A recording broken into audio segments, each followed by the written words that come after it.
नमस्कार मित्रांनो, तर आज आपण आलो आहोत लिंबगोवे येथे, कारण इथे आहे श्री कोटेश्वर महादेव मंदिर. तर येथील दर्शनासाठी आपण आलेलो आहोत. आणि ही जी समोर दिसत आहे ती कृष्णा नदी आहे. कृष्णा नदीमध्ये एक मोठा खडक आहे, त्या खडकावर हे मंदिर वसलेलं आहे आणि या मंदिराच्या दोन्ही साईडला कृष्णा नदी वाहत आहे. या देवस्थानाला स्वयंभू शिवलिंगाचे स्थान मानले जाते आणि या कोटेश्वराचा उल्लेख कृष्णा महात्मा ग्रंथाच्या 16व्या अध्यायात आढळतो.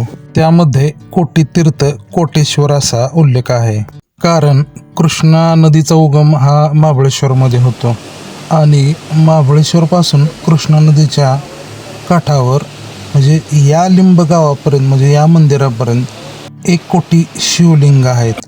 आणि हे जे शिवस्थान आहे म्हणजे शिवलिंग आहे, हे शेवटचे शिवलिंग आहे. त्यामुळे या मंदिराला कोटेश्वर मंदिर असे म्हणतात. या मंदिराचा जीर्णोद्धार शके 1665 मध्ये मराठी पेशवाईतील सरदार नारो आप्पाजी खरे म्हणजे त्यांना तुळशीबागवाले असे म्हणतात, यांनी केलेला आढळतो. मंदिराच्या दोन्ही बाजूला कृष्णा नदी वाहते, त्यामुळे पावसाळ्यात शक्यतो या मंदिराच्या चारी बाजूने पाणी येते.